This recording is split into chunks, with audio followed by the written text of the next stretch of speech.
Hello, and welcome again to Sandbox News Shots. I'm Katrina Wilhelmina, and this is my news partner, Ralph Monday. Our top story, Ebola, the first virus in human history with its own logo and branding.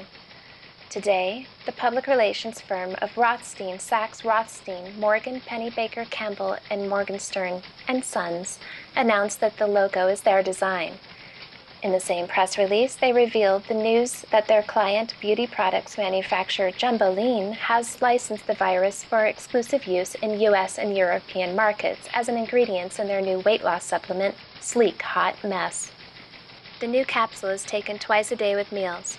It is claimed to decrease appetite, reduce fluid retention, and show a marked improvement in sizzle quotient as measured by the Gartner Group's Pop Magic Quadrant. The product is currently being test marketed in Los Angeles.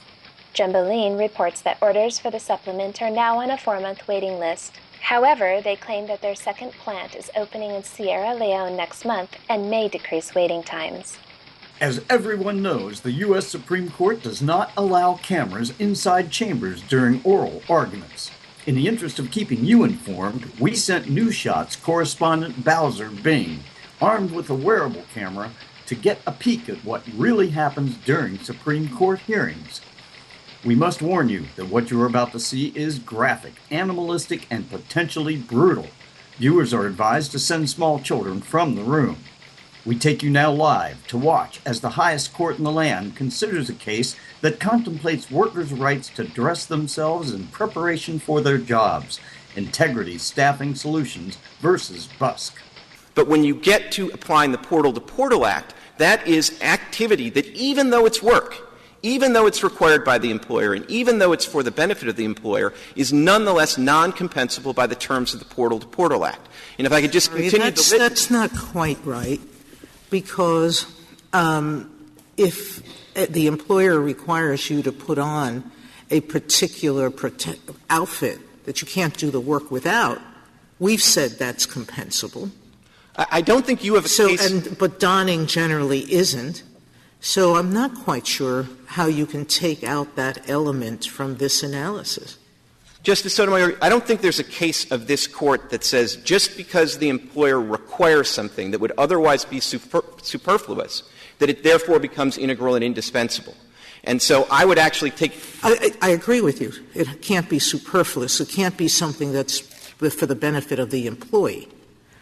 Putting on clothes to keep yourself from being splattered with non-harmful substance is for the benefit of the employee.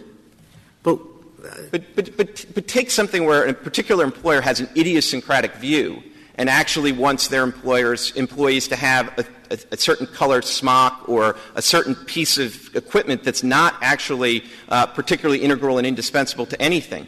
I don't think anything in this Court's cases would say just because the employer required it, it is therefore compensable.